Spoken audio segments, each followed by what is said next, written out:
full of tourists with selfie friggin' sticks, waiting in line for Grand Prismatic. It feels like Disney, bitch. And I ain't got time for this. I want to see some real nature business. I was hoping, praying, fingertips that I would see a buffalo kind of close quick. Man, was I in for it. Riding through Yellowstone on a Harley-Davidson bike with 4,000 buffalo riding right by your side. No, this is not a t-shirt that your uncle bought from Sturgis last week. This is the life that I lived when I was on vacation riding, you friggin' geek. And this buffalo was so close, I gotta reach out and touch him. And I'm that kind of stupid motherfucker who might just try something. I got real close to a buffalo. He was right there eye to eye, and if he had turned, he could have turned me to a jellyfish with one blink try. He would have stopped me and I would have died. I would have been a little puddle of a guy smushed between his hoof right there on the roadside, while Japanese tourists pulled out their iPhone 5s and snapped away their lives. They'd have gone back home and have been like, I seen this puddle of this white guy. He turned into a jellyfish because he looked a buffalo right in the eye. But thank God I didn't die, even though I did try. I sat there on the roadside and a ranger was like, what are you doing? You're an idiot. Step back. I fear for your life. Because buffaloes are 2,000 pounds, right? Well, everybody else was in their minivan with their kids in the back. The kids are not watching crap. They had DVDs on, in fact. I saw so much of that, it broke my heart in half. You little pieces of crap. You went to Yellowstone and then you sat in the back and you watched Space Jam without paying attention to Dad. Oh my God! America is totally screwed, cats! Because there was a buffalo right outside the opening hatch of your friggin' goddamn hatchback, and instead your dad and your mom were too doped up on Xanax to give a crap. They were just like, put on Space Jam once more for them craps. I got so mad I had to dip and leave. I hid out in fucking Beast. I couldn't hang out with the rest of the people in the damn streets because Yellowstone's got a lot of people around, but not like you guys see. Because see, everyone loses their mind inside that place and they're like, selfie in front of this natural landscape. What's wrong with us? Can't we just sit and ponder for a bit on some Ralph Waldo Emerson business? I want to sit there for weeks and days with a notepad and sketch and paint, and I can't even paint, and I'm colorblind, so my painting would be terrible, baby.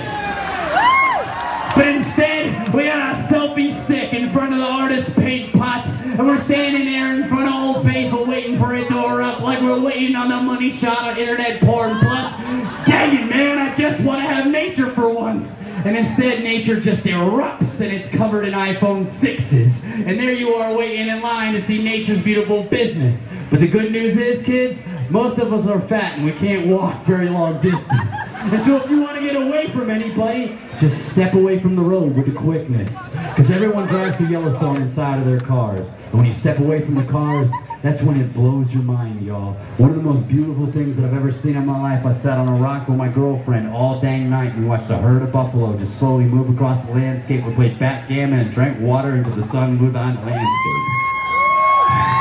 And that was great.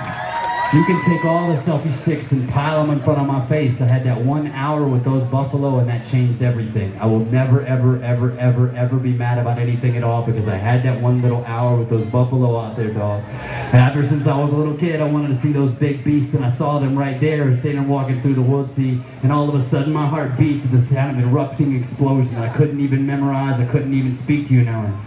And I'm speaking so much from the heart right now about this one little moment that I forgot all the other topics I was supposed to spit and drive this flowing.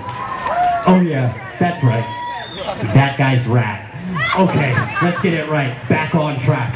There was these buffaloes moving across like that in this beautiful all-American grand landscape, cat, and all of a sudden the buffaloes start getting riled up, in fact, and I'm wondering what's spooking the horses, what's making them act like that, and they all start to stampede in circle, like it was a Western with rehearsal and Russell Crowe was there in their person. But in fact, it was not Russell Crowe or Mel Gibson getting them worked up, it was a little rat named Astro with a cowboy hat, son, and that little ferret was working his three leaves of the Buffalo Kid. All of a sudden, where the buffalo roam was right around my rock quick, and it was all because of Astro, because that guy let it go. He had his little goddamn ferret right there in his hand slow, and all of a sudden the ferret dipped and slipped out of his fingertips quick, and it riled and corralled all those buffaloes until they got real pissed. And you don't want to get anywhere near a buffalo at all. I learned a little valuable speech about nature and dog. In fact, buffalo are like elephants. They're scared of friggin' mice, but elephants are scared of mice. The buffalo's scared of ferrets, right? Ferrets and weasels, and even martins too. The entire family spooks the bisons. That fact is true. And if you don't believe me, in fact, dude, you can go back to Yellowstone, stand in front of an old faithful dude, stand next to a ranger and ask him if what I said to you here right now is in fact a fact that was true, and I'll be like, yep, Astro said it plain. That fact is the truth.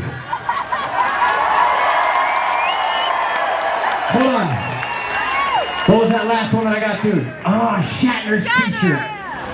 I'm so stupid, dude. I got so excited by the buffalo. I get talking about this at length. I can bore my girlfriend to tears every time I speak about it, babe, because I will talk about it on hours on end and she'll be like, okay, we get it. They're great. But I've been talking about the buffalo for like 6 friggin' days. Even if William Shatner was standing there seductively lifting his shirt, I would be like, yeah, not now, Bill. I gotta put in some friggin' work. I gotta memorize all these buffaloes so I can freestyle about it for these nerds. And he's like, no, hold on, check it out. My nipple's coming to premiere for the world. And there his nipples lifting up over side of his pulling off shirt. And I'm like, nah, these buffalo are in a beautiful, majestic herd. And all of a sudden, Bill Shatner is taking his shirt off and twisting it like this. Not like Bone Crusher in Atlanta, but on some P.D. Pablo business. Yep, you did it quick. Not ATL at all. We're talking NC, Raleigh, Temple, Durham for you dogs. So there he was, P.D. Pablo in the heck out of his shirt. All the NPR moms in the back are like, P.D. Pablo, is that a word? And there's William Shatner spinning it like a helicopter. And there's me not paying attention because the buffalo are in action. Honest to God, I can get bitter as hell about our country sometimes, but when I'm out there in nature and I watch the buffalo roam at night, everything washes away and I forget everything in my mind and I realize it's a pretty alright place to call home every time. Yeah! Alright.